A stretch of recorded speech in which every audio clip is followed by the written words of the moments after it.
Hello and welcome to Money Control Stock Market Watch, a show that gives you insights for making the best returns for your investments in the equity markets. And markets last week saw Sensex as well as Nifty, remember, reach record highs, but the mid cap as well as the small caps have seen a sell-off. And IPOs also continue with 4 listings slotted today. Let's get chatting with Jigar Mistry of Buoyant Capital joining us to give us more insights into the investments. Jigar, good to have you on CNN News 18. My first question, the small caps as well as the mid caps had dropped and they had seen a sell-off in the last week. How will you really position yourself as a retail investor when it comes to this particular universe, and how to pick the right stocks? Yeah, good morning, Nisha. So, see, if you look at the current cycle, which started around April 2020, then the mid-cap, the rather small and mid-cap indices have outperformed the Sensex by over 100 percentage points. And if you go back in up cycles, this number tends to be slightly higher. So it has ranged between anywhere between 150 and almost 600% increase. So, I would not go on to say that the whole rally in some selective good names has ended. But at the same time, you've seen a serious bit of outperformance by a few of these businesses. So one needs to be very, very cautious in terms of how they go ahead and pick all these mid and small caps. One thing to keep an eye out for is that if you are looking at, themes that can mean revert in a couple of years, those are the ones you want to avoid.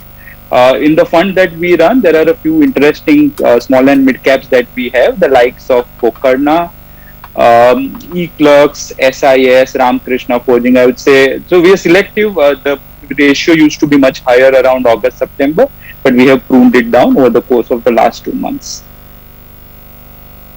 Right. And what about the larger market now, Jigar? How do you think the valuations are? The Sensex as well as Nifty have been reaching record levels.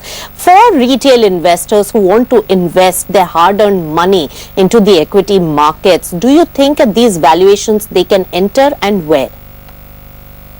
So if you look at optically, Nisha, they look higher, but the composition of the index has changed as well, right? And, the way we think about this is not looking at absolute valuations of the market, because at any point in time, there is a section of the market which is interesting. So my idea is that you plan the purchases properly, plan to enter. Don't wait for a great opportunity to get in, because if you stay long enough, last week we wrote a blog saying that if you, invested for any time over the last 20 years, then over 7 years, there is a 95% probability that you would have made money. So my sense is that instead of keep waiting, Yes, you analyze the right business and buy the business that makes sense to you. Not go just with the flow, but a good analysis in terms of where you need to get invested in. So I would not say markets as a whole are, because they are trading at historic valuations, are at a level where a sell-off is imminent. A section of market is interesting at all points in time. So what are these themes which are still interesting and are looking like giving value to the market going forward, where the retail investors can enter at these levels, Jigar? I missed you there, Nisha. Can you please come back? Yeah, I just wanted to ask you about what are those themes and stocks where the retail investors can still see value, even though the valuations have run up across the board, but still can see value and should enter even at these levels. Couple of things off the bat of right off the bat of my head. So one is banking and financials, right? So since the onslaught of COVID, Yes, they have underperformed as a section. If you go back in time and look at previous occasions, banking being a leverage sector always falls when the index is correct, and then they tend to outperform once things stabilize. Now, if you were to go by the numbers that most of these banks have put out and commentary, it is our firm belief that the medical emergency that you have seen in India is not translated into a financial emergency. So banking is a sector and a yes, theme which is very interesting to us. Within those, we like ICICI, SBI, Federal Bank, and to some extent HDFC Bank as well. The other theme is the reopening theme. When it reopened in Unlock 1, people actually went ahead yes, and bought a yes. lot of material goods.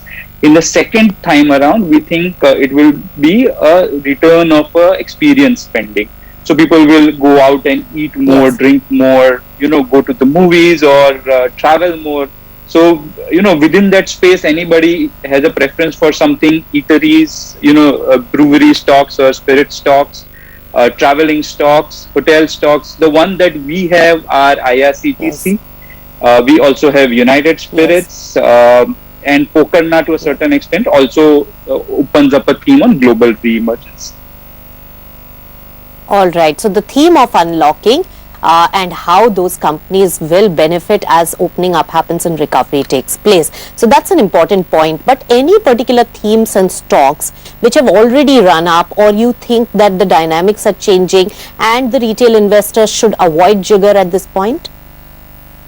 Right. So as I started by saying that, you have those themes where, think of COVID last time, right? Pharma companies rallied at the start, but because there was not a recurring demand, they sort of tapered off. So in that same line of thought, one needs to think of which of the current industries are seeing a similar phenomenon where, things could revert back to mean very fast in the next year or so.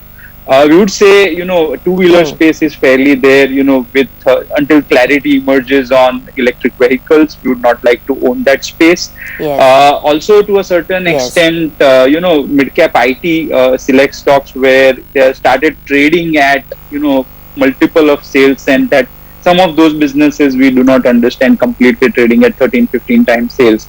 So those are the two spaces we think one can avoid.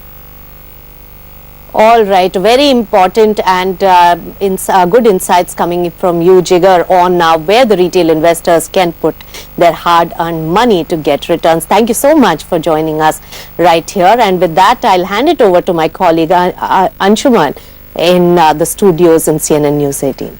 Thank you, Nisha, for getting us the latest on the stock tips from Money Control.